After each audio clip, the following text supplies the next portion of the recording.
Seperti munculnya rokok misalnya, munculnya banyak hal-hal yang mungkin di masa Nabi tidak ada. Bagaimana caranya kita mengetahui ini? Bismillahirrahmanirrahim. Assalamualaikum warahmatullahi wabarakatuh. Alhamdulillah, selalu saja lisan kita bersyukur dan berterima kasih kepada Allah Subhanahu wa taala, termasuk hari ini Allah masih memberikan kita umur di mana kita bisa menambah ilmu kita, duduk bersama-sama, lebih mendalami lagi Islam, dan tentunya kita berharap dengan ini kita lebih dekat kepada Allah Subhanahu wa taala. Terlebih lagi sekarang baru saja lewat Ramadan kemarin di mana kita berusaha keras untuk mendekatkan diri kepada Allah. Semoga Allah membuat kita bisa istiqamah tentunya untuk menerapkan ilmu-ilmu Ramadan. Dan selanjutnya kita panjatkan salawat dan taslim kepada Nabi besar Muhammad sallallahu alaihi wa ala alihi wa sahbihi wasallam sebagaimana Allah perintahkan kita untuk mengucapkan salam hormat tersebut. Baik, seperti biasa bila Allah SWT mudahkan kita akan lanjutkan bedah buku kita Mukhtasar Jami' Ulum wal Hikam atau ringkasan dari buku Jami' Ulum wal Hikam, diberikan judul 50 hadis terpenting dalam Islam dan penjelasannya, yang tentunya dasarnya buku yang ditulis oleh Ibnu Rajab Al-Hambali rahimahullah, kemudian disusun kembali dan dirapikan oleh Syekh Muhammad bin Sulaiman Al-Muhanna, dan kita sudah menyelesaikan sampai hadis nomor 5 pada kesempatan kita yang lalu. Sekarang kita akan masuk dari 50 hadis penting ini adalah hadis ke-6. Saya langsung bacakan saja hadisnya dan kita akan masuk ke syarahnya untuk menghemat waktu tentunya. Di halaman 57 bagi yang pegang bukunya, hadis ke-6 berbunyi Anin Nu'man ibn Bashir radhiyallahu anhuma qala sami'tu Rasulullah sallallahu alaihi wasallam yaqul innal halala bayyinun wa innal harama bayyinun wa bainahuma umurun mushtabihat la ya'lamuhunna katsirun minan nas faman ittaqa asy-syubuhati istabra'a li dinihi wa 'irdihi ومن وقع في الشبهات وقع في الحرام كالراعي يرعى حول الحمى يوشك أن يرتع فيه ألا وإن لكل ملك حمى ألا وإن حمى الله محارمه ألا وإن في الجسد مضغة إذا صلحت صلح الجسد كله وإذا فسدت فسد الجسد كله ألا وهي القلب. Terjemahannya dari Nu'man bin Bashir radhiyallahu anhuma. Kita bilang radhiyallahu anhuma karena Nu'man sahabat, ayahnya juga Bashir sahabat. Maka dua-duanya kita bilang huma radhiyallahu anhuma. Ia mengatakan, aku mendengarkan Rasulullah sallallahu alaihi wasallam bersabda, sungguhnya yang halal itu sudah jelas dan yang haram itu jelas pula. Serta di antara keduanya terdapat perkara yang syubhat atau masih samar-samar, yang tidak diketahui oleh banyak manusia. Barang siapa yang meninggalkan perkara syubhat, maka ia telah melindungi agamanya dan kehormatannya. Dan barang siapa yang terjatuh ke dalam perkara syubhat, maka ia akan terjerumus dalam perkara yang haram. Seperti pengembala yang mengembala di sekitar tanah larangan, maka ditakutkan hewan ternaknya akan memasukinya. Ketahuilah bahwa setiap raja memiliki tanah larangan, wilayah kekuasaan. Ketahuilah sesungguhnya larangan Allah adalah perkara-perkara yang diharamkannya. Ketahuilah sesungguhnya di dalam tubuh terdapat segumpal daging, jika dia baik, seluruh tubuh akan menjadi baik, dan jika dia rusak, maka seluruh tubuh akan menjadi rusak pula. Ketahuilah bahwa segumpal daging itu adalah hati. Ada putnot nomor 1 di bawah diriwayatkan oleh Bukhari dan juga Muslim. Hadis ini, Bapak Ibu sekalian rahimani wa rahimakumullah, adalah salah satu hadis yang merupakan pondasi dasar Islam, yang menjelaskan kepada kita tentang kesempurnaan agama ini, sehingga kita tidak butuh lagi panduan yang lain. Potongan hadis Nabi SAW yang halal sudah jelas. Maksudnya kalian tidak butuh lagi ragu, karena sudah ada penjelasan apa saja yang kalian butuhkan dari kehalalan makanan, minuman, pendapatan, pergaulan, pakaian, dan seterusnya. Sehingga seorang muslim tidak perlu lagi khawatir. Dan halal berarti dibolehkan oleh Allah subhanahu wa ta'ala. Demikian pula yang haram, ini kita masih masuk global makna hadis ya. Yang haram juga sudah jelas. Artinya kalau kita mau cari apa yang Allah larang, semua sudah terpapar panjang lebar dan rinci dari hadis, dari Al-Quran dan juga dari hadis-hadis Nabi SAW. Ini keduanya sudah tidak ada keraguan. Namun terkadang ada di antara keduanya yang samar-samar. Halal atau haram ya? Ini karena disebabkan kadang-kadang karena waktu. Ya, seperti contoh kayak kita hidup di masa sekarang. Mungkin ada hal-hal tertentu yang muncul di masa kita tidak ada di masa Nabi. Contohnya gitu ya. Seperti munculnya rokok misalnya, munculnya banyak hal-hal yang mungkin di masa Nabi tidak ada. Bagaimana caranya kita mengetahui ini secara hukum gitu ya? Itu tentu ranah ulama yang akan menjelaskan. Nah itu disilakan dengan syubhat, ragu, benar nggak sih, boleh nggak sih? Nah tapi hadis ini mulia sekali Bapak Ibu sekalian, memberikan kita satu ya pondasi prinsip dasar dalam mengambil keputusan. Halal jelas, haram jelas. Di antaranya ada hal-hal yang syubhat.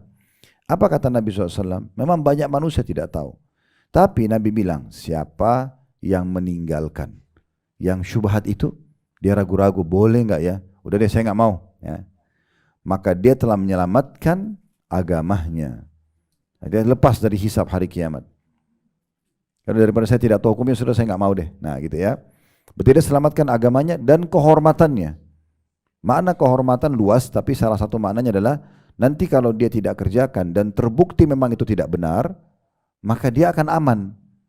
Tidak tercoreng namanya.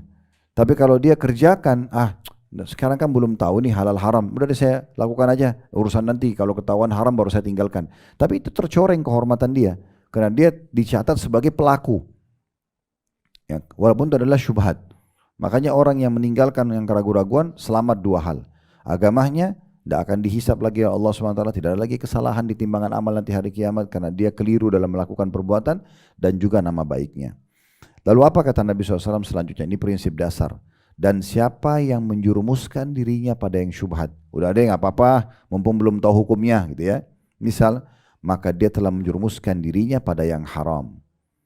Apa maksudnya? Berarti sudah tidak ada pilihan lain, halal atau haram. Karena yang ragu pun masuk dalam haram. Ini pondasi prinsip dasar gitu ya. Berarti memang kalau kita lihat dari makna hadits ini secara global, harusnya yang syubhat ditinggalkan. Dan untuk sementara kalau kita masih ragu halal atau haram, kita vonis dia sebagai haram dulu. Jangan kita ikutin dulu ya. Sampai betul-betul terbukti memang dia halal, oke, baru kita masukkan ya. Ini betul-betul menjawab banyak hal di masa kita sekarang. Muncul jenis makanan baru, minuman baru dan segala macam. Halal enggak? Oh ini masih ragu-ragu, udah tinggalin. Nah, karena berarti dia masuk dalam kategori haram. Ini perkataan Nabi SAW. Dan Nabi SAW memberikan ya perumpamaannya seperti pengembala yang mengembala di sekitar tanah larangan. Maka ditakutkan hewan ternaknya akan memasukinya. Misalnya kita jadi pengembala domba, pengembala kambing, Bapak Ibu sekalian, kita lewat, terus kita ragu, ini ada pemiliknya nggak sih tanah itu? Nah, orang yang kayaknya ragu nih, dibawa dombanya cari ke yang tidak ada keraguan, di atas gunung tidak ada pemiliknya, misalnya di padang rumput yang luas tidak ada pemiliknya. Daripada dia lihat ini ada pagarnya, tapi kayaknya ada pemiliknya nggak sih? Nah, dia ragu-ragu. Kalau dia masukkan kambingnya ke situ, maka dia seperti orang yang masuk dalam syubhat tadi. Karena bisa saja ada pemiliknya dan akhirnya dituntut, gitu kan? Nah itu Nabi SAW berikan perumpamaan seperti itu. Kemudian setelah itu Nabi SAW menitik beratkan tentang masalah haram ini. Baik itu haram yang sudah jelas atau syubhat yang masih ragu-ragu. Tapi masuk dalam haram. Apa kata Nabi SAW? Ketahuilah semua raja itu punya wilayah larangan. Wilayah kekuasaan. Misalnya Indonesia ada batas negaranya kan. Ini Malaysia ada. Itu wilayah kekuasaan semuanya. Nah, lalu Nabi SAW mengatakan, dan Allah sebagai raja di atas semua raja-raja itu memiliki juga batas larangan. Dan larangannya Allah yang tidak boleh dilanggar, tidak boleh orang masuk sembarangan ke sana adalah hal-hal yang diharamkannya. Nah, jadi ini Nabi SAW tidak fokus membahas yang halal dalam hadis ini, tapi membahas hal yang haram. Berarti memang fokusan hadis ini 90%-nya masalah haramnya. 10% masalah halal. Karena di awal saja halal jelas, udah Nabi nggak jelasin lagi. Tapi yang haram Nabi masih jelaskan. Haram juga jelas. Ada yang syubhat ramar-ramar, itu masuk dalam samar-samar, itu masuk dalam haramnya. Dikasih perumpamaan lah, seperti penggembala domba, bawa gembalaannya ke satu tanah, dia tidak tahu bertuan atau tidak, lalu semua orang dia biarkan gembalanya masuk, itu berbahaya. Lalu dijelaskan lagi, semua raja-raja punah tanah atau wilayah kekuasaan yang tidak boleh sembarangan orang masuk, dan Allah punya wilayah itu sebagai Tuhan yang maha kuasa dan raja di atas raja semuanya, yaitu garis haramnya. Nah, syubhat masuk dalam haram, berarti perincian tentang masalah haram itu panjang sekali gitu ya. Jadi 80% bahasa itu mungkin di sini dihadir tentang masalah itu. Lalu setelah itu Nabi SAW menutup hadisnya selain mengatakan, supaya kita itu jelas hidupnya, maka jagalah satu gumpalan darah ini, hati. Kalau hati itu selalu diisi dengan hal yang penuh keyakinan, perintah jelas lakukan, larangan jelas tinggalkan, ragu-ragu jauhi. Hatinya selalu punya prinsip dalam masalah itu, maka akan baik semuanya. Karena kalau hatinya sudah deh pokoknya syubhat aja saya nggak mau. Ya. Kalau syubhat saja ditinggalkan berarti yang haram pasti lebih ditinggalkan. Maka akan baik semua jasadnya.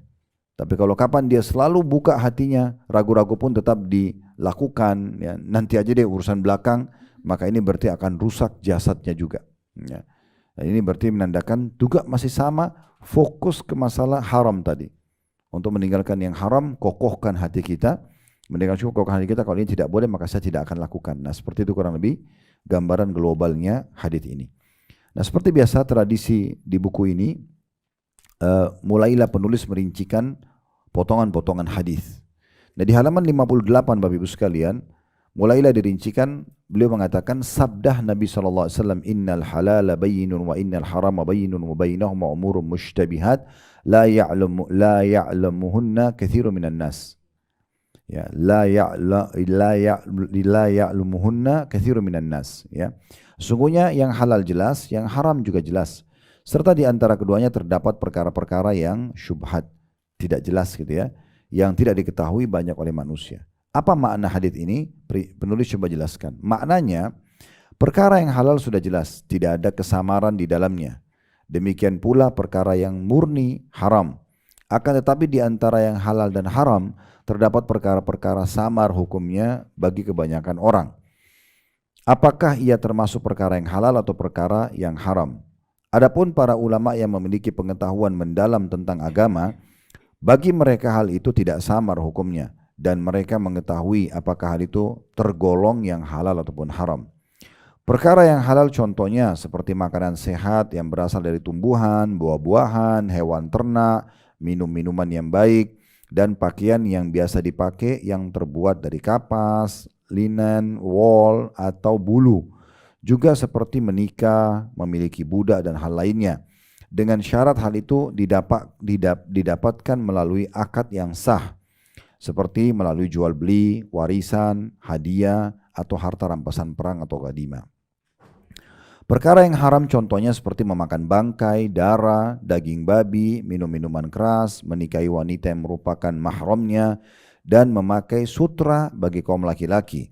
Begitu juga sumber penghasilan yang diharamkan seperti riba, judi, hasil menjual barang-barang haram, mengambil harta orang lain dengan cara mencuri, merampas, mencopet, atau hal semisalnya.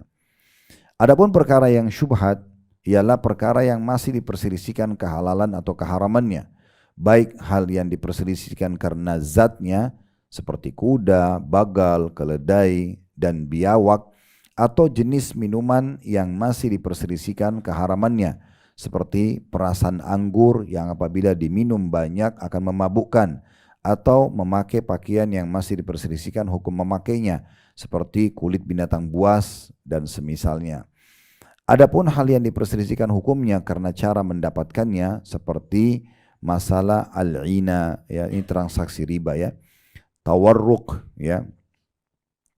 Ini tawarruk itu kayak duduk sholat ya, tahiyat terakhir yang bokongnya di bawah gitu ya, dan sejenisnya. Dan inilah penafsiran perkara syubhat menurut Imam Ahmad, Ishaq, dan para ulama lainnya. Kesimpulannya, kata beliau setelah rincikan halal itu apa, haram itu apa, syubhat itu seperti apa contoh-contohnya, sesungguhnya Allah Subhanahu wa taala telah menurunkan Al-Qur'an kepada nabinya dan menjelaskan kepada umat penjelasan halal dan haram yang mereka butuhkan, sebagaimana firman Allah Subhanahu wa taala dalam surah An-Nahl ayat 89, "Wa nazzalna 'alaikal kitaba tibyanan likulli syai'." Dan kami turunkan kepadamu Al-Quran atau Alkitab untuk menjelaskan segala sesuatu. Mujahid ini nama salah satu ulama di generasi tabi'in, dan ulama tafsir lainnya berkata, pada setiap perkara ada hal yang diperintahkan dan juga hal yang dilarang. Allah Subhanahu wa taala berfirman di akhir surah An-Nisa yang banyak menjelaskan tentang hukum-hukum harta dan pernikahan, yubayyinullahu lakum an tadillu wallahu bikulli syai'in alim. Allah menerangkan hukum ini kepada kalian supaya kalian tidak sesat atau tidak tersesat, dan Allah mengetahui segala sesuatunya. Allah SWT juga menyerahkan tugas kepada Rasulullah SAW untuk menjelaskan segala sesuatu yang tidak dimengerti dalam Al-Quran, sebagaimana dalam firman-Nya dalam surah An-Nahl ayat 44, wa anzalna ilaika dzikra litubayyana lin-nasi ma nuzzila ilaihim. Dan kami turunkan kepadamu Al-Quran agar kamu menerangkan pada umat manusia apa yang telah diturunkan kepada mereka.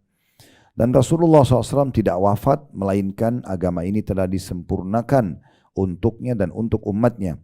Karena itu beberapa waktu sebelum beliau wafat, ayat ini diturunkan di Padang Arafah. Al-Ma'idah ayat 3, potongan ayat 3. Ayat 3 ini cukup panjang, ini potongannya. Al-yawma akmaltu lakum dinakum wa atmamtu alaikum ni'mati wa raditu lakumul islam madina. Pada hari ini telah kusempurnakan untuk kamu agamamu dan telah kucukupkan kepadamu nikmatku dan telah kuridhoi Islam menjadi agamamu. Rasulullah SAW juga bersabda, taraktukum ala baydha'a naqiyah lailuha kanahariha la yazigu anha illa halik. Aku meninggalkan kalian di atas agama Islam yang terang dan bersih, malamnya seperti siang harinya, tidak ada orang yang menyimpang darinya melainkan orang itu akan binasa. Sampai sini dulu Bapak Ibu sekalian, penulis ingin menitik beratkan dari tadi penjelasan yang halal sudah jelas dengan contoh-contohnya, makanan, minuman, pakaian, pergaulan dan seterusnya. Yang haram juga sudah jelas, yang syubhat pun dijelaskan. Tapi kesimpulannya syubhat itu adalah sesuatu yang kita belum tahu hukumnya. Dan beliau titik beratkan, biasanya para ulama yang punya ilmu tahu, tapi awamnya orang tidak tahu, umumnya orang. Dan itu sejalan dengan makna hadits Nabi SAW, tidak banyak manusia yang mengetahuinya. Tapi bukan berarti mereka tinggal diam. Allah mengatakan, fas'alu ahla dzikri in kuntum la ta'lamun. Tanya orang yang berilmu kalau kamu tidak mengetahuinya, gitu ya. Jadi kita bertanya tentang masalah hukum tersebut, ya. Kalaupun misalnya kita sudah bertanya, ternyata orang yang menjelaskan ini juga masih membuat kita ragu, karena misalnya si alim A dan si alim B berbeda pendapat, maka yang paling aman apa? Tinggalkan. Yang paling aman jangan dikerjakan dulu, ya, sampai jelas kepada kita hukum. Ya, seperti itu kurang lebih gambarannya, ya. Dan di sini penulis ingin menitik beratkan dalil-dalil yang baru kita bacakan tadi. Saya bilang sampai situ saya akan jelaskan dulu, yaitu beliau mengatakan sebenarnya kalau kita lihat secara global dalil-dalil Al-Quran seperti An-Nahl 89 di halaman 59 itu, ya. Dan kami turunkan Al-Quran kepada Muhammad untuk menjelaskan segala sesuatunya. Kemudian juga setelah menjelaskan tentang hukum harta, warisan dan pernikahan, Allah mengatakan, dan kami jelaskan kepada kalian agar jangan kalian sesat, ya. Dan sesungguhnya Allah Maha mengetahui segala sesuatunya. Kemudian juga surah An-Nahl ayat 44, dan kami turunkan kepadamu Al-Quran hai Muhammad agar kamu menerangkan pada umat manusia apa yang telah diturunkan kepada mereka. Dan juga firman Allah Al-Ma'idah ayat 3, hari ini aku sempurnakan agama kalian di haji wadaknya Nabi, dan aku sempurnakan agama kalian, aku ridho Islam sebagai agama kalian. Dan terakhir sabda Nabi SAW, aku meninggalkan kalian, ya, meninggalkan kalian maksudnya setelah saya meninggal, agama yang saya tinggalkan ini sebagai panduan hidup sangat terang dan bersih sekali, malamnya seperti siang harinya. Maksudnya tidak ada yang perlu diragukan, gitu ya. Tidak ada orang yang menyimpang darinya melainkan orang yang akan binasa. Seakan-akan penulis ingin titip pesankan kepada kita, perkara syubhat itu sedikit. Ya, itu poin pertama. Perkara syubhat sangat sedikit karena dia hanya tergantung waktu yang baru muncul. Misalnya nanti mungkin di masa-masa akan datang akan ada muncul lebih canggih lagi. Dulu pertama muncul handphone itu berselisih pendapat ulama tentang masalah boleh dipakai atau tidak. Pertama muncul internet, itu muncul perselisihan pendapat ulama. Walaupun sekarang sudah cair. Di masa itu waktu pertama keluar, itu masih syubhat dia. Ya. Pertama keluarnya media-media ini, Facebook, TikTok, YouTube, itu selisih pendapat ulama. Boleh pakai atau enggak? Karena begitu tampil pertama, yang tampil perempuan tidak tutup aurat, musik-musik dan segala macam. Maka selisih pendapat ulama. Tapi setelah digunakan untuk kebaikan-kebaikan ternyata bisa, maka fatwa sekarang sudah berbeda. Nah kalau sekarang sudah jelas buat kita. Tapi kalau kita hidup di masa awal sekali, itu masuk-masuk dalam bab syubhat. Nah seperti itu memahaminya. Jadi sebenarnya syubhat itu sedikit sekali Bapak Ibu sekalian. Dan waktunya pun sangat terbatas. Dia hanya syubhat di masa itu. Karena ulama akan terus mempelajari kasus-kasus yang sedang ada. Dan umumnya nanti akan keluar fatwa di akhir, gitu kan. Makanya pada saat di beberapa podcast saya ditanya, Ustadz bagaimana hukumnya ini? Maka saya katakan tunggulah fatwa para ulama. Jangan buru-buru, gitu kan. Tentang banyak jenis-jenis transaksi di masa sekarang ya. Uang-uang yang tidak lagi cash ya. Ya, itu banyak sekali yang sekarang lagi lahir, transaksi online dan segala macam. Ini kalau masih belum jelas buat kita jangan buru-buru. Karena itu investasi meyakinkan, udah saya ikut aja, urusan belakang nanti. Jangan, karena masih syubhat. Ya, kapan dia aman kita ikuti? Tunggu fatwa ulama, karena ulama tidak diam. Ulama itu selalu terus mempelajari. Nanti lama-lama akan keluar fatwa dari MUI kalau di Indonesia, mungkin di Malaysia akan keluar dari majelis ulama mereka, di Saudi Timur Tengah akan keluar. Nah, nanti akan jelas transaksi tersebut baru kita masuk ya. Jadi jangan terlalu terburu-buru mengambil sebuah keputusan karena itu bisa masuk dalam bab syubhat yang dikhawatirkan di saat itu bisa berlaku hukumnya haram. Nah, gitu ya. Jadi seakan-akan beliau ingin titip pesankan, syubhat itu sedikit sekali dan muncul di waktu tertentu. Tidak usah buru-buru untuk menerabas masuk ke situ padahal sebenarnya kita masih ragu hukumnya. Dan pasti Allah Subhanahu wa taala seperti tadi dikatakan dalam surah An-Nahl ya di halaman 60 ayat 44, dan kami turunkan kepadamu Al-Quran Muhammad agar kamu menerangkan pada umat manusia yang telah diturunkan kepada mereka. Maknanya para ulama akan terus mempelajari dan juga ya mengeluarkan panduan setelah mengumpulkan potongan-potongan ayat, potongan hadis misalnya. Kemudian keluarlah menjadi sebuah hukum. Nah seperti itu kurang lebih yang ingin penulis titik beratkan. Sehingga kita tidak perlu buru-buru menjerumuskan diri pada yang syubhat. Sampai nanti dia jelas secara hukum, baru kita bisa mengambil langkah gitu ya. Oh ternyata ini fatwa ulama sudah dibolehkan ya. Pertama munculnya perbankan syariah, pertama munculnya asuransi syariah, itu banyak sekali ya perselisihan pendapat ulama gitu ya. Nah, sekarang sudah semuanya lebih cair. Karena sudah dipelajari, ditelusuri dan segala macam hal. Baik, selanjutnya di halaman 61, Abu Dzar radhiyallahu anhu berkata, Rasulullah SAW wafat dan tidak ada burung yang terbang dengan kedua sayapnya di langit melainkan beliau telah menyampaikan kepada kami ilmu tentang hal tersebut. Ya, ini disebutkan ada footnote di bawah, kata Ibnu Rajab rahimahullah, ini adalah kiasan bahwa Rasulullah SAW telah menyampaikan kepada kami semua hal yang diperintahkan oleh Allah SWT, bahkan setiap hal kecil seperti mengenai hikmah yang berkaitan dengan burung yang terbang di langit. Wallahu a'lam. Artinya riwayat ini menguatkan dalil-dalil ayat dan hadis tadi, kalau sebenarnya kita tidak perlu menjerumuskan diri pada yang syubhat, karena hadis ini sebenarnya lebih fokus ke masalah syubhatnya. Halal jelas, haram jelas, tapi syubhatnya yang jadi masalah. Kita ragu boleh enggak ya saya lakukan atau tidak ya. Nah ini kaidah-kaidah dasarnya. Oleh karena itu nggak usah, masih ragu nggak usah ya, tinggalkan dulu. Dan pasti akan ada penjelasan masalah hukum tersebut di waktu yang akan datang, karena dia perkaranya sedikit, yang halal sudah terlalu banyak. Kita biar nggak makan itu nggak apa-apa kok, karena yang makanan banyak. Kecuali misalnya kita nggak punya makanan, kecuali itu mati kalau nggak makan, itu lain perkara. Tapi makanan halal banyak, kenapa kita harus masuk ke satu restoran tuh coba cicipin satu makanan yang kita tidak tahu hukum halal atau tidaknya. Nah kita nggak mati kalau nggak makan kok. Kita nggak mati kalau nggak minum itu. Nah minumannya banyak yang lain kan gitu. Kita nggak telanjang kok kalau nggak pakai pakaian itu. Nah kita masih banyak pakaian yang lain. Kita nggak apa-apa kalau nggak bergaul itu. Nah pergaulan lain masih banyak dan seterusnya. Kita nggak bisnis ini, ya masih banyak bisnis yang lain gitu kan. Yang halal yang sudah difatwakan. Kenapa kita nggak masuk kepada hal yang jelas saja? Ya seperti itulah. Abu Dzar menitik beratkan juga sama dalil ini diangkat oleh Ibnu Rajab agar tidak usah lagi ragu ya. Kalau ada yang ragu maka tinggalkan dulu sampai jelas ya hukumnya. Imam Ahmad rahimahullah menafsirkan syubhat dengan kedudukan antara halal dan haram. Maksudnya yang murni halal dan haram yang jelas ya. Ia mengatakan bahwa barang siapa menjauhinya syubhat ini, maka sungguh ia telah menjaga agamanya. Nggak ada sesuatu yang ragu. Allah nggak akan tanya nanti. Kalau dia masuk kepada syubhat, boleh nggak ya? Tetap nanti bisa saja Allah tanya dia, kenapa kau lakukan? Kenapa begini dan begitu? Ya. Dan terkadang beliau menafsirkan syubhat dengan menggabungkan hal yang halal dengan yang haram.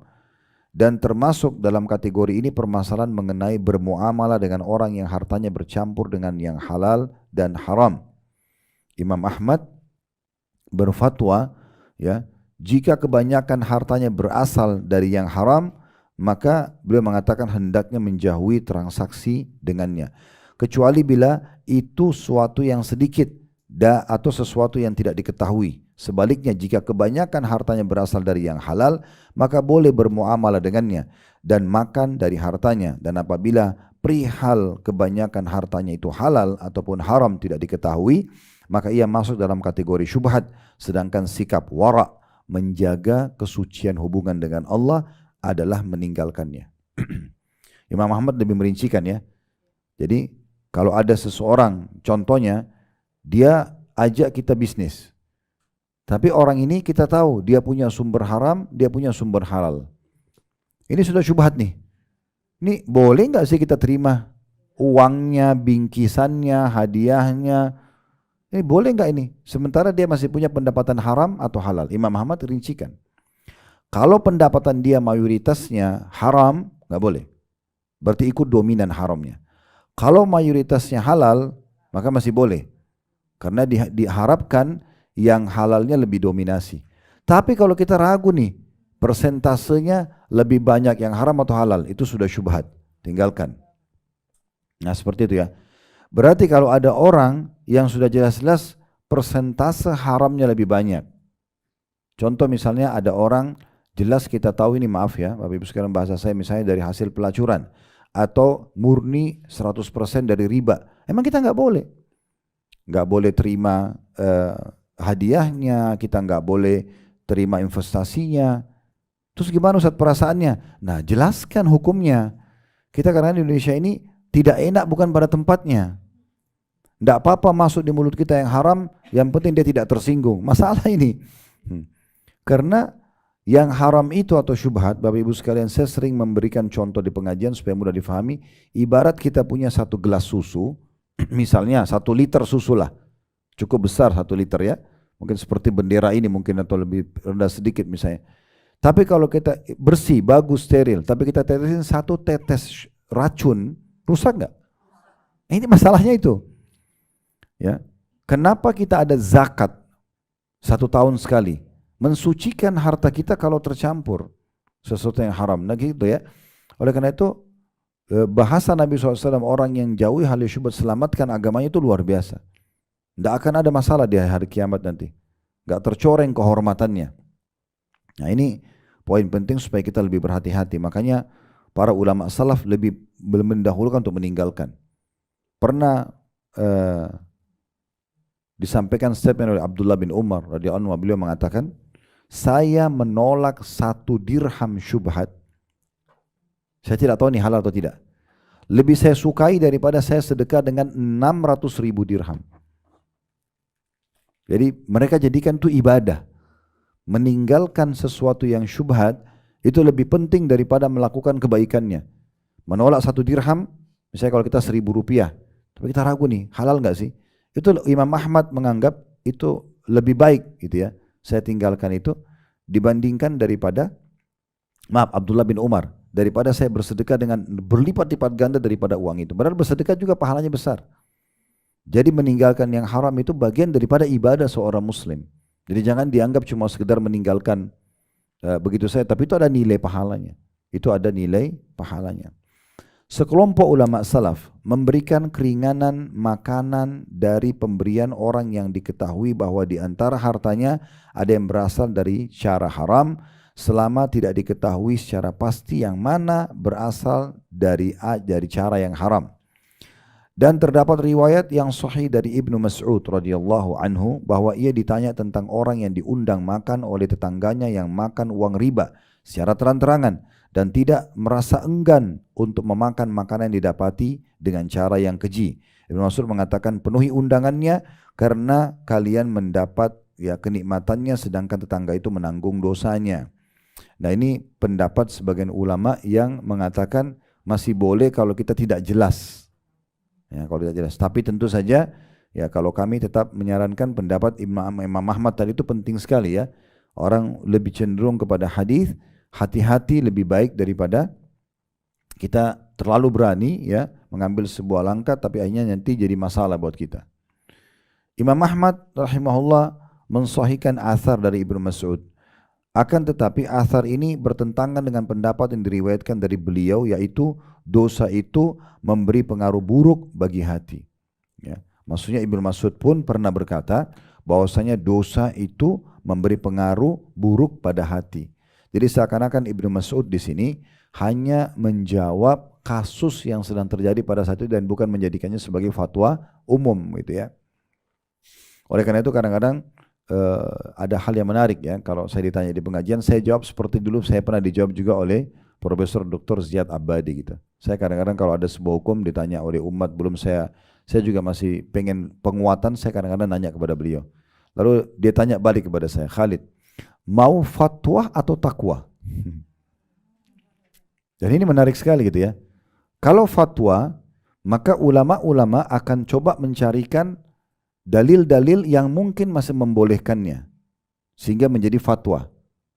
Ya, yang paling ringan apa? Itu boleh, silakan diikuti. Tapi kalau sudah bicara takwa, selesai. Itu garis jelas antara ibu dan bapak dengan Allah. Nggak boleh, selesai nggak boleh. Ragu, selesai. Untuk menjaga ketakwaannya. Dan tentu takwa didahulukan dari fatwa. Nah, seperti itulah ya. Kemudian selanjutnya diriwayatkan, dikatakan ketika masih di halaman 62 paragraf pertama ya, ketika barang itu diketahui secara pasti merupakan harta yang haram, diperoleh dengan cara yang haram, maka hukum mengambilnya adalah haram. Ibnu Abdul Bar rahimahullah dan yang lainnya mengatakan bahwa ini merupakan ijma atau kesepakatan. Ya. Diriwayatkan dari Ibnu Sirin, ini Muhammad bin Sirin seorang tabi'in rahimahullah, tentang orang yang melunasi utang dengan harta riba dan orang yang melunasinya dengan harta judi. Ia mengatakan tidak apa-apa, diriwayatkan oleh Al-Khallad dengan sanad yang sahih. Ya, maksudnya kalau ada orang ya yang melunasi utang dengan harta riba dan orang yang melunasinya dengan harta hasil judi, ia mengatakan tidak apa-apa. Nah, ini maksudnya pendapat yang disampaikan oleh Ibnu Sirin. Tetapi di sini bukan berarti pembenaran. Sebagai contoh misalnya, ada orang punya uang riba bank. Bapak Ibu punya hasil bunga dari bank ribawi. Kan kita tidak boleh pakai. Tapi pernah ditanyakan dalam satu majelis di majelis ulama di Saudi, beberapa pengusaha Saudi yang menginvestasi dananya besar di Amerika, mau nggak mau di sana waktu itu ya, sekarang sudah mulai ada perbankan syariah seingat saya, tapi waktu itu belum ada. Maka banyak bunganya karena jutaan dolar, miliaran dolar uang mereka kalau diakumulasikan semua pengusaha-pengusaha tersebut. Nah itu bunga banknya kalau nggak diambil oleh bank-bank tersebut dijadikan sebagai dana buat mereka. Dan bisa disalahgunakan, bisa buka pabrik khamar, tempat pelacuran, perjudian. Maka gimana caranya? Maka fatwa ulama di saat itu boleh mengambilnya tapi bukan untuk kebutuhan pribadi. Misalnya fasilitas umum, jembatan, sumur, ya, perbaikan jalan dan segala macam. Nah, sekarang berkembang fatwa ulama mengatakan apakah boleh uang seperti itu digunakan untuk pelunasan utang orang yang terlilit utang? Misalnya ada tetangga kita tahu yang terlilit utang, kita masih ada uang sisa riba, boleh nggak kita bayarin dia? Itu masih boleh, ya, karena dianggap uang ini setelah dikeluarkan dari perbankan itu sudah bukan lagi hasil dari perbankan tersebut, maka hanya dilarikan untuk hal-hal seperti ini, itu dianggap seperti bukan dia pakai buat dia pribadi. Kalau untuk dia pakai makan jangan, gitu ya. Tapi kayak masalah yang sedang dia hadapin, dipecahin, nah itu ada pendapat dari Ibnu Sirin berhubungan dengan masalah itu. Tapi dari semua ini kita harus lebih hati-hati, sebagaimana sudah kita jelaskan tadi dan akan dijelaskan lebih jauh di potongan hadis selanjutnya. Nah di potongan hadis selanjutnya, famanittaqa syubuhat istabra lidini wa irdi wa man waqa'a fi syubuhati waqa'a fil haram. Barang siapa meninggalkan perkara syubhat maka ia menjaga agama dan kehormatannya, dan barang siapa yang terjatuh dalam perkara syubhat, maka ia akan terjerumus dalam perkara yang haram. Beliau membagi manusia dalam perkara syubhat menjadi dua golongan. Golongan pertama, ya, maksudnya Nabi SAW ya, orang yang meninggalkan perkara syubhat secara mutlak karena hukumnya masih samar baginya, maka orang ini sungguh telah berusaha menyelamatkan agama dan kehormatannya. Nah, ini yang kita harapkan, kita berada di posisi ini ya. Makna istabra'a artinya berusaha menjaga agama dan kehormatannya dari kekurangan dan keburukan. Hal ini menunjukkan bahwa siapa yang melakukan syubhat, maka ia sendiri telah memberi peluang orang lain untuk mencela dan menghina dirinya. Jadi bisa saja orang bilang, oh kamu dulu pernah lakukan kok, kamu juga pernah terjerumus. Ya, walaupun kita bilang, oh saya dulu belum tahu hukumnya, nah tetap aja orang mencela kita. Sebagaimana yang dikatakan sebagian ulama salaf, barang siapa yang menjatuhkan dirinya ke dalam perkara yang mencurigakan, maka janganlah mencela orang lain jika bersangka buruk kepadanya.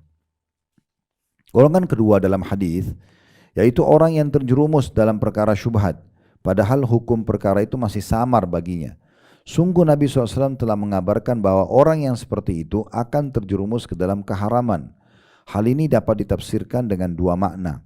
Makna yang pertama, bahwa perilakunya terhadap perkara syubhat dalam kurung dengan meyakini bahwa itu adalah syubhat membuka jalan baginya dan menjerumuskannya sehingga ia melakukan hal yang haram secara bertahap dan dengan toleransi.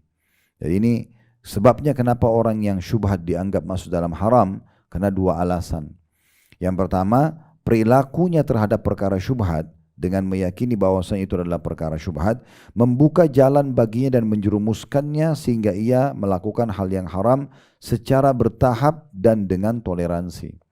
Yang kedua, siapa yang melakukan perkara yang hukumnya samar baginya, sedangkan ia tidak mengetahui apakah hal itu halal atau haram, maka tidak menutup kemungkinan bahwa hal yang dilakukannya itu hukum asalnya adalah haram. Maka tanpa sengaja ia telah melakukan hal yang haram tanpa mengetahui bahwa hal yang dilakukan itu adalah hukumnya haram. Karena kalau halal kan sudah tidak perlu ditanya. Ya, justru karena dia ragu maka sangat dekat dengan haram. Adapun orang yang melakukan sesuatu yang disangka oleh kebanyakan orang sebagai perkara syubhat, maka orang itu mengetahui bahwa itu sebenarnya termasuk perkara yang halal. Maka itu tidak mengapa. Akan tetapi jika ia khawatir orang-orang akan mencacinya jika ia melakukannya, maka meninggalkan hal itu merupakan tindakan menjaga kehormatannya dan hal itu lebih baik. Sebagaimana sabda Nabi SAW ketika melihat orang melihatnya berdiri bersama Sofia, Nabi SAW mengatakan ini adalah Sofia binti Huyai. Ya, ini tahu kisahnya Bu ya. Jadi Nabi SAW pernah lagi itikaf di masjid, kemudian di malam hari salah satu istri beliau namanya Sofia binti Huyai radhiyallahu anha itu menjenguk Nabi. Lalu menyampaikan hajatnya, bicara dan segala macam. Waktu mau pulang Nabi antar. Dari sini juga keluar sebuah hukum bolehnya orang yang sedang itikaf kalau dijenguk oleh istrinya dia ngantar pulang, gitu ya. Wah, pada saat pulang karena gelap ada dua orang dari Ansar melihat Nabi jalan sama perempuan malam-malam gelap, maka mereka mempercepat langkahnya. Nah, ini kan perkara yang berbahaya, bisa memunculkan tuduhan kepada Nabi.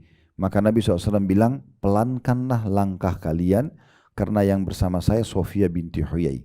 Maksudnya adalah istri saya, gak usah khawatir. Maka kedua orang ini mengatakan, Maha suci Allah, kami tidak bermaksud itu ya Rasulullah. Maka kata Nabi SAW, ketahuilah syaitan mengalir dalam tubuh manusia seperti mengalirnya darah, gitu kan? Jadi mungkin kalau awalnya tidak niat, masih bisa niat, gitu kan? Tadinya tidak masuk dalam haram bisa jadi haram.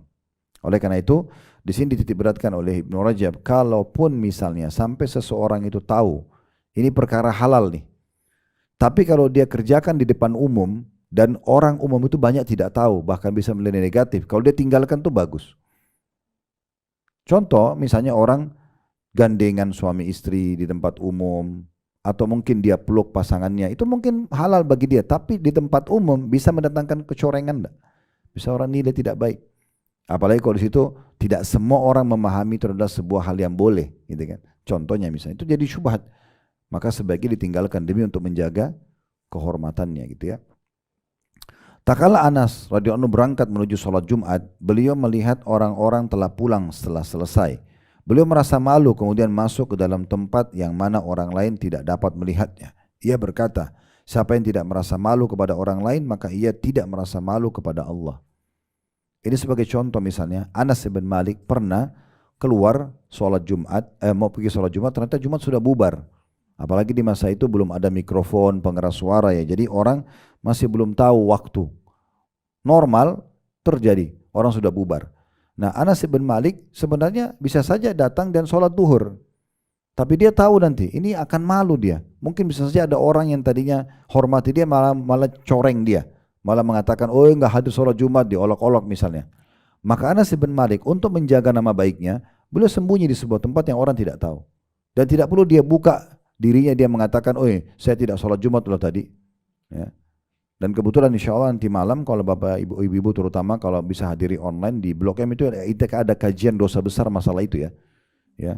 Orang yang sengaja justru membuka-buka aibnya sendiri, mempermalukan dirinya, itu tidak boleh. Bagian dari dosa sendiri, ya. Termasuk menceritakan tentang masa lalu, kenangan buruk, nggak perlu semuanya. Karena orang depan mata kita ini, kalau orang yang mencintai kita kayak misalnya kedua orang tua kita, maka mereka akan sedih. Kalau itu di depan kita adalah teman yang bisa saja kalau namanya teman satu waktu jadi musuh, dia akan jadikan sebagai senjata. Lalu kenapa nggak ditutupin saja antara kita dengan Allah Subhanahu wa taala? Contohnya gitu ya. Nah, seperti itulah. Jadi sampai sedetail itu seseorang menjaga kehormatannya gitu ya. Kemudian sabda Nabi SAW lanjutannya, qarra'i yar'a haulal hima yushiku an yarta'a fihi ala wa inna likulli malikin hima ala wa inna himallahi maharimu. Seperti pengembala yang mengembala di sekitar tanah larangan, maka ditakutkan hewan ternaknya akan memasukinya. Ketahuilah bahwa setiap raja memiliki tanah larangan, ketahuilah sungguhnya larangan Allah adalah perkara-perkara yang diharamkannya. Penjelasan potongan ini adalah perumpamaan yang dibuat Nabi SAW bagi orang yang terjatuh ke dalam perkara syubhat. Dan ia hampir terjerumus ke dalam perkara yang murni haram. Nabi SAW menjadikan perumpamaan hal-hal yang diharamkan seperti daerah terlarang dan yang dilindungi oleh para raja. Dan mereka melarang orang selain mereka untuk mendekatinya. Allah Subhanahu wa ta'ala menjaga larangannya dan melarang hambanya mendekatinya.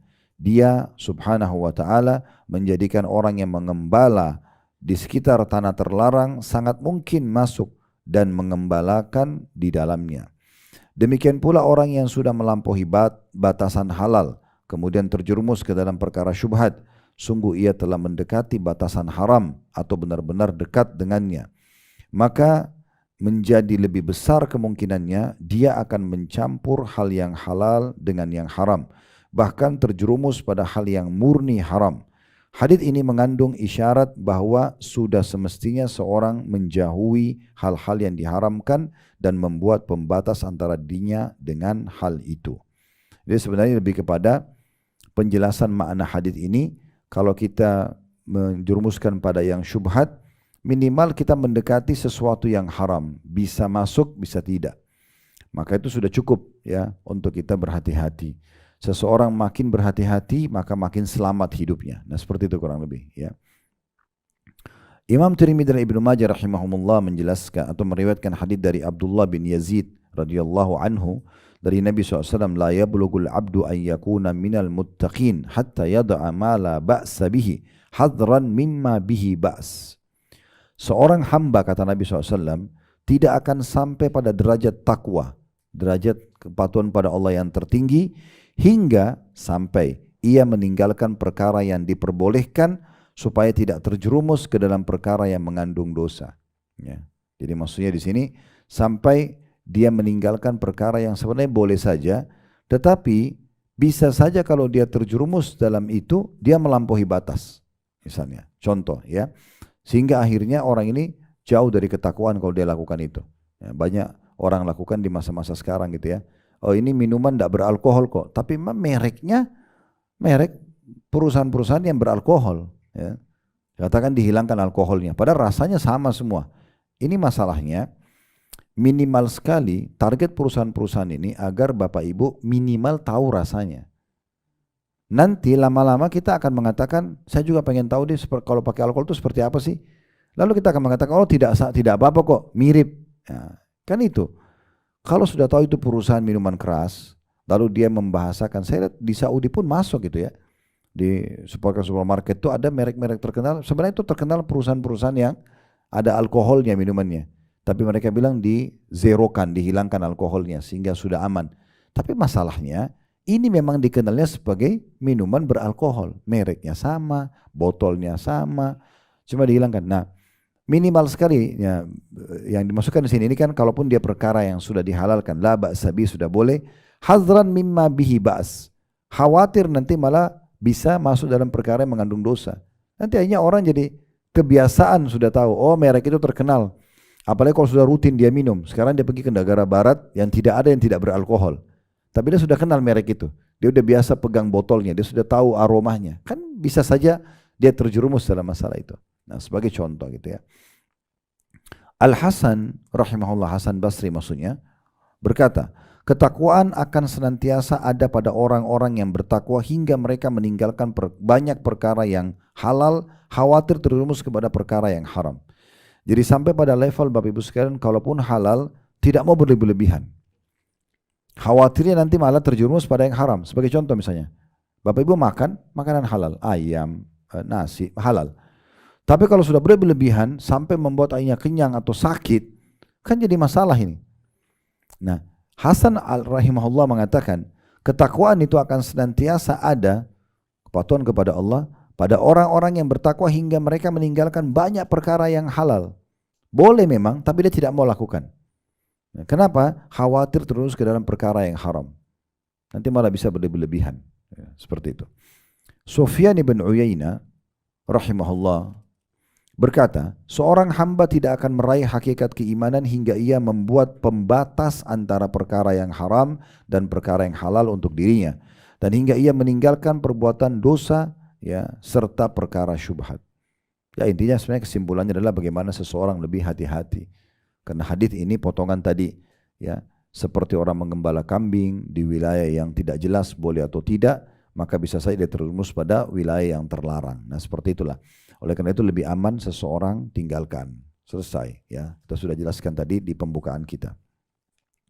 Baik, potongan hadis terakhir Bapak Ibu sekalian adalah, ala wa inna fil jasadi mudghah idza salahat salahal jasadu kullu wa idza fasadat fasadal jasadu kullu ala wa hiyal qalb.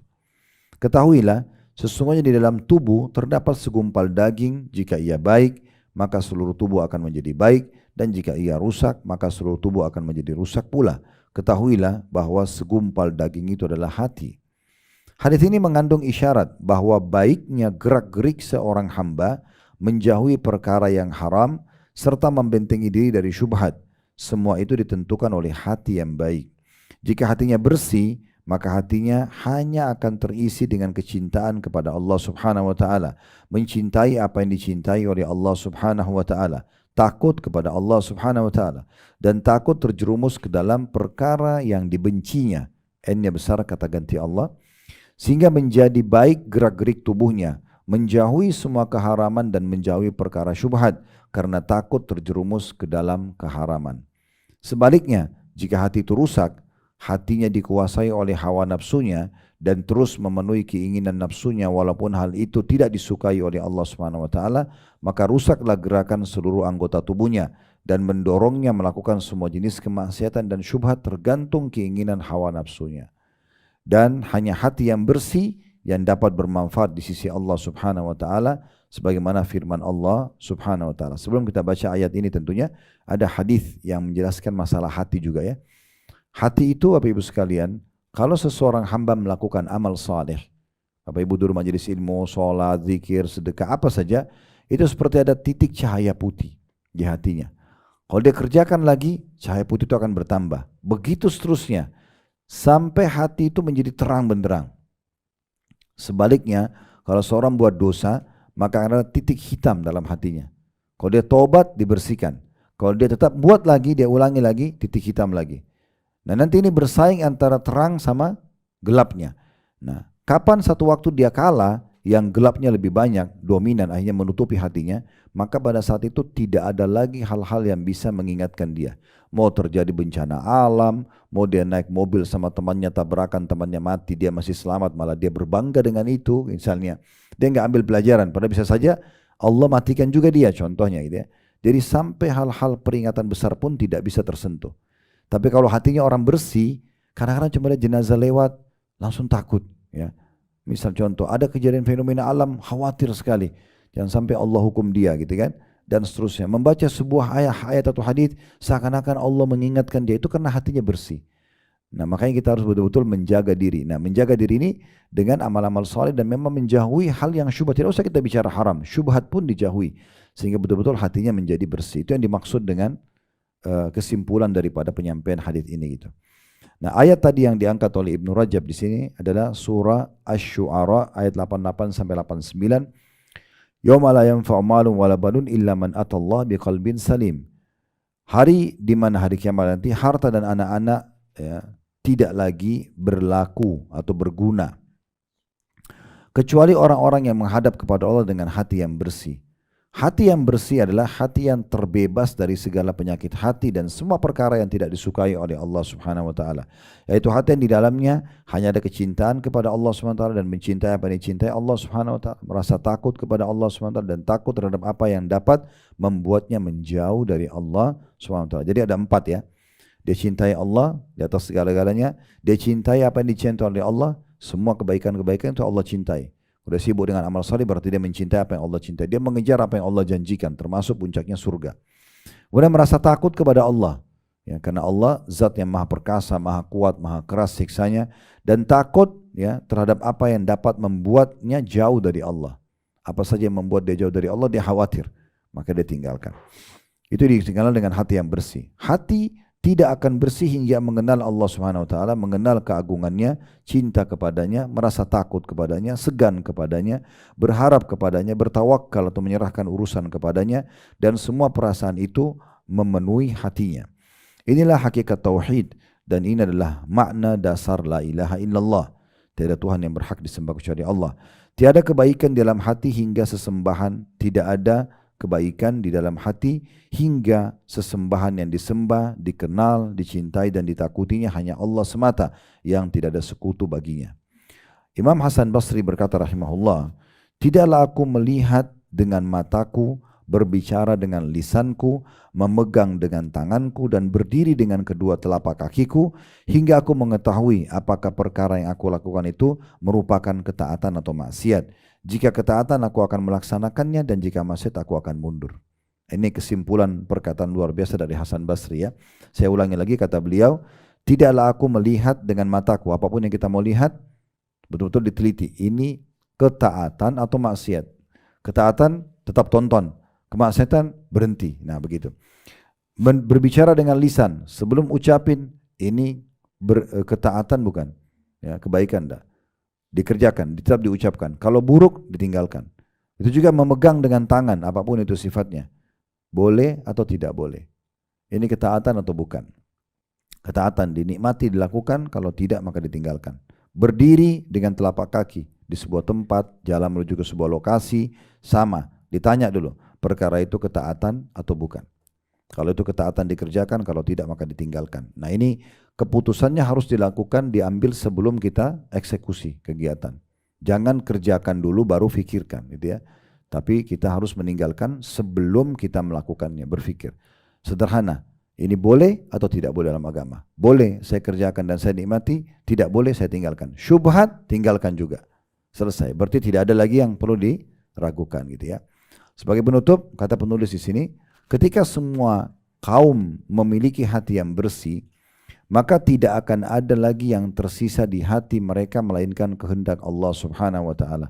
Jadi hati kita Bapak Ibu sekalian kalau kita biasakan bersih terus isinya cuma ketaatan, sangka baik kepada Allah, kejujuran, tawakal dan semua itu ya. Sifat-sifat atau ibadah-ibadah hati dan jauh dari penyakit hati, jauh dari iri, dengki, setiap ada tersirat dalam hati kita selalu berusaha untuk menghindarkan diri, beristiadah kepada Allah, minta perlindungan kepada Allah, maka nanti hati itu jadi bersih.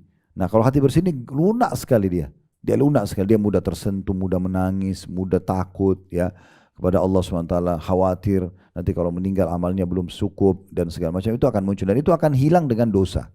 Karena dosa itu akan hilang karena hati itu kalau mengeras dia nggak tersentuh lagi tadi saya bilang, tidak tersentuh lagi dengan peringatan-peringatan Allah Subhanahu wa taala. Dikatakan di sini, saya ulangi, ketika semua kaum memiliki hati yang bersih, maka tidak akan ada lagi yang tersisa di hati mereka, melainkan kehendak Allah SWT. Sehingga tubuh mereka menjadi sehat dan tidak bergerak, melainkan hanya untuk mengerjakan ketaatan kepada Allah SWT, serta segala yang diridhoinya. Ini penutupan dari bahasannya. Saya tambahkan tentunya dengan beberapa hal ya. Disebutkan, dinukil dalam riwayat yang sahih, bahwasanya Nabi SAW, Bapak Ibu sekalian, pernah masuk ke dalam rumah beliau. Seingat saya di rumah Ummu Salamah radhiyallahu anha, salah satu istri beliau. Lalu beliau tidur di ranjang dan gelisah sekali. Nabi SAW gelisah sekali. Ditanyalah oleh istri beliau, kenapa ya Rasulullah? Belum pernah anda segelisah ini. Apa kata Nabi SAW? Tadi waktu saya masuk ke rumah ini, saya temukan di sebelah ranjang ada sebutir kurma. Sebutir kurma. Yang kurma itu tadi saya makan. Namun setelah saya makan dan sudah tertelan, saya baru mengingat di rumah ini ada kurma ya yang sedekah yang akan dikasih oleh orang, kasih kepada orang, titipan gitu ya. Maka saya ragu apakah itu kurma kita atau kurma sedekah tersebut. Maka cukup dengan memakan sebutir kurma yang ragu saja membuat Nabi nggak bisa tidur. Ya. Berapa banyak orang yang tidak peduli masalah ini. Masuk semuanya makanan ke dalam perutnya tanpa dia tahu ya. Berapa banyak orang yang sibuk dengan kartu kredit ini dipakai untuk bayar kebutuhan bulanannya ya.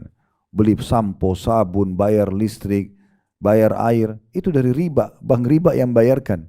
Berarti semuanya riba, odolnya, sikat giginya ya. Pakaian dalamnya, spraynya. Gimana caranya dia mau hidupnya tenang nih? Gimana caranya dia mau hatinya bersih? Nggak bisa, nggak mungkin itu. Karena itu. Jadi betul-betul harus hati-hati sekali karena banyak orang anggap remeh masalah ini ya. Jadi kita harus hati-hati sekali. Dalam riwayat lain, Abu Bakar radhiyallahu anhu punya seorang budak, Bapak Ibu sekalian. Budaknya ini diizinkan oleh Abu Bakar untuk bekerja, silakan bekerja. Dan untuk menghormati budak tersebut, karena waktu itu orang punya income harian. Budak itu kerja, bebas kerja di mana saja. Begitu pulang, dia bawa makanan. Abu Bakar untuk menghormati dia makan sama-sama. Tapi Abu Bakar tanya dulu, kamu dari mana? Kerja apa tadi? Kalau jelas halal, Abu Bakar makan. Kalau tidak, Abu Bakar tidak makan. Satu waktu budak ini pulang, Abu Bakar lupa nanya, duduk makan sama dia. Habis makan baru Abu Bakar nanya, sudah telan makanannya. Kau kerja apa tadi? Ini dari mana ini income-nya? Kata budak itu, dulu di masa jahiliyah sebelum Islam, saya pernah pura-pura jadi dukun. Iya, dia bilang begitu, saya pura-pura jadi dukun. Ada satu orang konsultasi, ternyata bertepatan dengan jawaban yang saya sampaikan. Nah sekarang setelah masuk Islam, dia merasa itu utang dia bayar saya dan saya beli makanan ini. Abu Bakar berdiri mengorek tenggorokannya, memuntahkan semuanya. Dia tidak mau makan itu. Jadi memang harus hati-hati sekali gitu ya. Oleh karena itu paling aman tadi perkataan Hasan Basri, sebelum melangkah, sebelum melihat, sebelum mendengar, sebelum menjamah, sebelum apa saja semuanya, tanya ini boleh atau enggak. Halal silakan nikmati. Haram tinggalkan. Ragu tinggalkan juga. Selesai. Itu intinya sebenarnya. Jadi hadits ini lebih membawa kita kepada ketenangan jiwa supaya jangan lakukan kecuali yang dibolehkan saja. Ya, seperti itu kurang lebih. Baiklah. Insya Allah nanti kita akan lanjutkan nanti di hadits ke-7. Dia akan datang, kita akan bahas nanti tentang masalah hadits selanjutnya, masalah nasihat ya. Insya Allah sampai sini dulu bahasan kita. Dan kita berdoa kepada Allah SWT, semoga seluruh amal-amal kita diterima oleh Allah SWT, diampuni dosa-dosa kita, dan juga sebagaimana Allah satukan kita di majlis ini, semoga Allah satukan kita kelak juga di surga firdausnya. Allahumma amin. Wa sallallahu nabiyina wa habibina Muhammadin wa alihi wa sallam, walhamdulillahi rabbil alamin. Subhanakallahumma bihamdika asyhadu an la ilaha illa anta astaghfiruka wa atubu ilaik. Wassalamualaikum warahmatullahi wabarakatuh.